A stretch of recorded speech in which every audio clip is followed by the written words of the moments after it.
Bonsoir, alors j'espère vraiment que vous avez bien profité de cette journée qui était vraiment la journée la plus belle et la plus agréable de la semaine. Franchement, il faisait beau partout.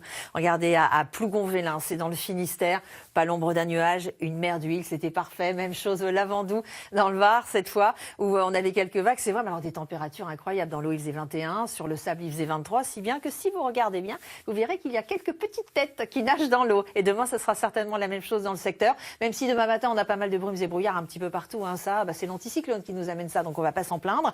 Alors, une petite nuance quand même, sur le nord du pays, dans la matinée déjà ça va s'ennuager progressivement. Pourquoi ? Tout simplement parce qu'on a une perturbation qui arrive ici, sur la pointe de la Bretagne, également sur la pointe du Cotentin, et elle va s'enfoncer progressivement à l'intérieur des terres, normalement à 16-17 heures, elle devrait atteindre le bassin parisien. Alors a priori, on ne devrait pas avoir de pluie, hein, surtout des nuages, quelques petites ondées peut-être un peu plus marquées sur l'extrême est du pays, et puis à l'arrière, c'est vraiment le retour de belles éclaircies, et ça c'est grâce au vent, et sur les 2 tiers sud du pays, nous aurons vraiment beaucoup de soleil. Il y a un petit bémol sur l'extrême sud-ouest du pays où ça devrait rester comme aujourd'hui un petit peu chargé. Les températures demain matin, il fera frais comme ce matin. C'est quasi les mêmes valeurs. On aura encore 3 degrés et ce sera le minimum dans le secteur de Nevers. Et dans l'après-midi, alors ça change un tout petit peu. Sur le nord, c'est la chute libre. On va perdre un certain nombre de degrés. On va être à peine dans les valeurs de saison sur le nord avec 15 degrés à Rouen. C'est vraiment pas beaucoup. Et sur les 2 tiers sud, ça va grimper progressivement à la faveur de l'ensoleillement. Et on aura encore 29 à Perpignan.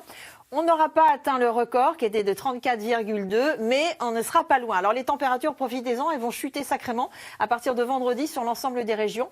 Et nous allons avoir un week-end extrêmement frais. Je vous montre ce qui va se passer vendredi. Alors notre perturbation le matin, elle va traverser le pays, mais au fur et à mesure de la journée, comme les autres. En fait, elle va finir par se désagréger et on la retrouvera ici sur les Pyrénées. Alors on aura un petit peu d'instabilité ici sur le nord-est du pays, mais à l'arrière, ce sera un ciel variable avec sans doute plus d'éclaircies que nuages. Donc ça, c'est une bonne nouvelle.